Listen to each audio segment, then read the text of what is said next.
Hello, my name's Abby. Welcome to the Royal Armouries. I'm a part of the education team here as part of my job to help bring our collection to life for you. So something that's always fascinated me is the role women have played in times of war. All people in times of war, men and women, have their struggles to overcome, and none more so than in the Soviet Union in the Second World War. So the Soviet Union has sent more women into combat than any other nation before or since. And although estimates they vary widely, one can safely assume that that number sits somewhere between 700 and 800,000. If you add in the volunteers, civilian militia, partisans, that number is going to rise up to about 1 million. So this tale is about the role of the female sniper in the Second World War, and hopefully it will bring to light a little bit more about their experiences.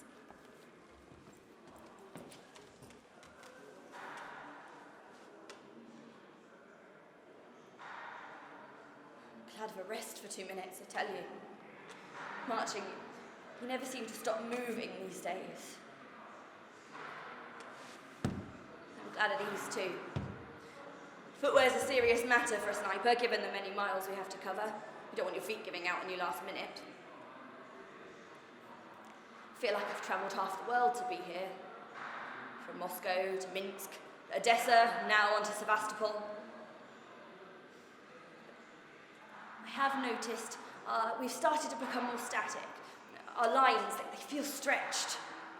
It's 46 kilometres now, over forested Crimean hills and valleys. We move from the seashores of Balaclava onto the shallow but turbulent River Belbek. We've both dug in deep. These trenches, winding columns of communication passages, stretches of anti-tank ditches, machine gun nests, minefields, and the very worst, barbed wire. It's strung around the trunks of trees, stretching along into the forest. It's impossible to cross. There's only a few crossing points, unless you know where to look, that is. A few weeks ago, I wouldn't have had a clue about the forest. But yeah, I've had my training. The Women's Central Sniper School taught me all of the skills a sniper needs to know in combat. There's something to be said about getting knowledge from somebody that knows the area. And that's what Vartanov gave me. It wasn't far from here that I first met him. Out of nowhere, this white-haired old man in a grey civilian jacket with a knapsack thrown over his shoulder, he just emerged from this thicket of bushes. He reminded me of a wood sprite, thin, stooped figure with a long, shaggy beard. Must admit, I nearly shot him in my surprise. Who are you? And what on earth are you doing on the 54th Regiment's front line? But more importantly, how did you get past that German lookout tower further down the track? Throwing his hand up, he shouted frantically, "Friend, friend!" He shoved his Soviet passport at me. Sit. Lowering my gun, the man who told me he'd lived in these woods his entire life. He knew paths and tracks that nobody else would know about. At least not anymore, anyway. That's when he started weeping. Tears rolled down his cheek onto his jacket. Continued to tell me his story, and like many others in this hellish war, it's a tragic one. He said he'd been out one morning taking some furs to a local market for trading. On his return, a group of Nazi soldiers had made some sort of German staff headquarters out of his home. The old man, he waited in the tree line, daren't go any nearer. And then a thought struck him like lightning. What had happened to his wife and his son? The old man, he waited in that tree line for hours, desperate, just to get a glimpse of them. And then he heard laughter coming from around the back of the building, so made his way around to get a better look.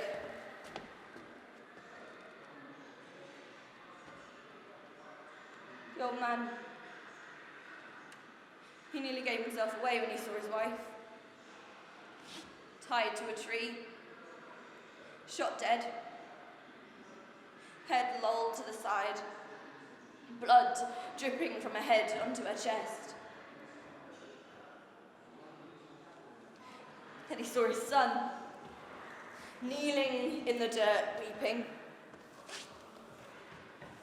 A Nazi officer, he strode over to the boy, took out his sidearm and shot the boy as well. The old man, he fled off into the forest, terrified his grief would give away his own position. But he told me he decided to go back. The very next day, said he started to watch them, that they'd started to move things there, an army-type tank thing with aerials on top and a machine gun on top of the cab. He said that they'd brought a tractor cannon-type thing, vehicles, motorcycles, troops in grey-green uniforms, troops in black jackets.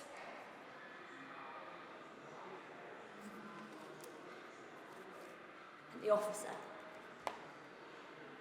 the old man, he watched that officer especially.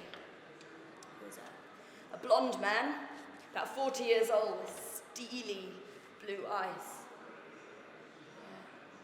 The old man had seen him wearing a parade uniform with silver braided epaulettes. He was now living in his son's room. After a few days of watching them, the old man here, he decided to take action. He trekked through the forest to find us, and he asked for our help to avenge his family. So, on our way back to headquarters, he told me his name. It was Nikolai Vartanov. Once he'd explained this story again to my comrade commander, I was given permission to execute the order and eliminate the Nazi invaders. I was given permission to take a 3-man team and 5 days to complete it. Vartanov, he begged to be allowed to come along as well. He said he could tell me how to walk the forest correctly. I could tell my commander wasn't too keen on that idea, but I did manage to convince him of the benefits of Vartanov's knowledge. The gift of my recently acquired Luger pistol might have helped him make that decision. So I spent the next days with Vartanov, made our way through the forest, along paths and tracks barely visible. I needed to learn how the trees would affect my shooting. Where and how would a bullet fly? How could I correctly calculate the distance to my target when there's gullies rendered nearly invisible by bushes and shrubs? Vartanov stayed true to his word. He taught me how to read the forest. Said that this plant only grows in and around ditches, and this plant only on the east face of a tree. So I followed him, I learned from him, and I remembered those paths like the back of my hand. We spent the next 4 days observing the Nazis in Vartanov's home.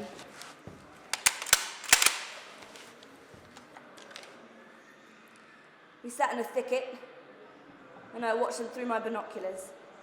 All of their movements I noted down in a small notebook. Everything. From when the field kitchen would arrive, when the troops would swap over. I noted the wind at different times of day. As the hours passed, the weather would change. Sniper's proverb really does prove true. It's the rifle that fires the bullet, but it's the wind that carries it. On the 5th day, we were ready to begin the hunt. I thought carefully about who I might take with me. I decided on Fyodor. He was a young man, recently promoted to junior sergeant, and a Siberian named Peter. He was an excellent shot. He knew to follow orders and stay quiet, something this mission needed. For equipment, I took with me my Mosin Nagant with PE scopes. The soldiers, they took their PPSH submachine guns. That's what they were used to. Vartanov, he didn't have a weapon, but I did manage to beg an old rifle from stores for him to take.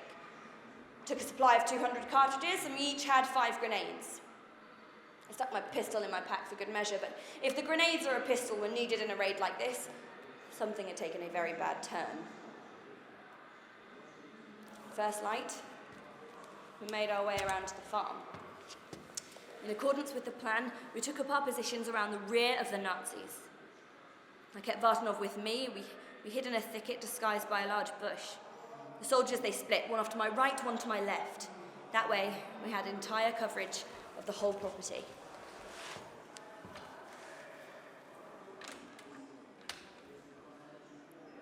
The wind, it blew in gusts, about 8-9 meters per second. So I made the necessary corrections to the lateral drum on the tube of my telescopic sight. And those ever so disciplined Nazis, they showed up at exactly the right place, at exactly the right time. 11:50. Field kitchen rolls in, mess tins out. Picked out a lanky junior officer. He stood out to me, he was talking too loudly. The officer, he made his way over to the cook, and she ladled soup into his mess tin. And then his head, his cloth cap, lined up exactly between the 3 lines in my eyepiece. The moment had arrived. I took a deep breath, and slowly I started to exhale. As I did so, I applied a light pressure to the trigger. I didn't think about what would happen next. I just pulled back the bolt and took the second shot. And with that, all 3 positions started to fire. Our bullets, they flew into that grey-green crowd, made mincemeat of them. Upon hearing our shots, men came running out of the building, and my bullets hit the first 3 in succession. First, between the eyes, second, in the throat, third, to the right-hand side of his face. Not for nothing did I spend so much time studying this position. Vartanov next to me, he was also firing. He managed to fell a soldier charging at our position with a pistol in his hand. And then he moved, as if to get up. "No," I hissed, "wait." A sniper never reveals their position. A sniper never leaves cover for open ground. So we waited. Seconds ticked by, and silence fell across the farm.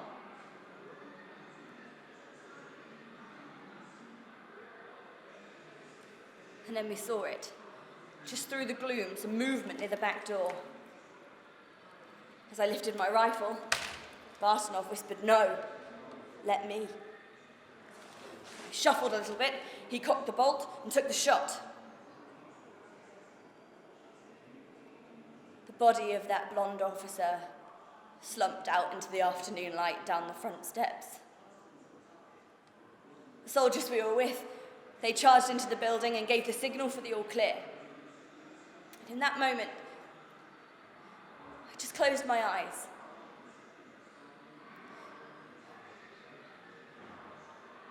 When I opened them, there was something different about the forest. The wind had died down and the air had cooled.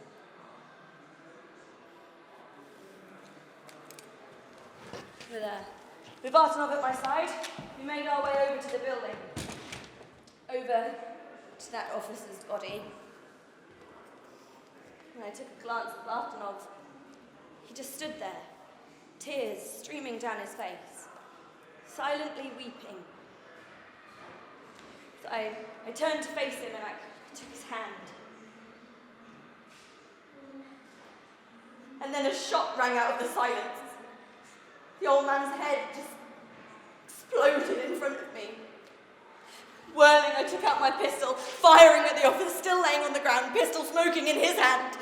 I continued to fire until the gun was just clicking empty, and still I fired. Stupid, just stupid stupid, a sniper knows never to take your eye off the enemy until you are sure the enemy is dead.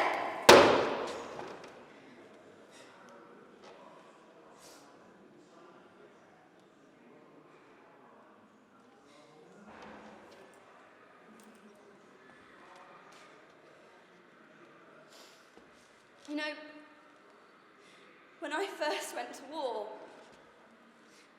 I felt only anger at the Germans, disrupting my peaceful life, invading our country, attacking us. But what I have seen in war has engendered in me such an inextinguishable hatred. Can only be expressed by a bullet through a Nazi's heart. Hatred can teach you a lot. It taught me to kill. I'm a sniper. At Odessa in the forests, and now on to Sevastopol. So far, I've killed 309 fascists. Some in an official count, some in my own tally, but all with my gun, my rifle. Hatred has sharpened my vision, my hearing. It's made me more wily, more dexterous. It's taught me to camouflage myself, to deceive the enemy. There is no way to quench this thirst for vengeance. As long as there is one single enemy in this country, I will think of only one thing: killing the enemy. Some people, they ask me if I experience feelings of guilt. Like many others who have experienced frontline combat, I do. For those who have perished in the hellish fire of battle. But somehow, by repeating their names again and again, I can restore them from oblivion. Peter, killed on the way to Sevastopol. Fyodor, killed the next week in a skirmish. And Vartanov, killed by the man who killed his wife and son.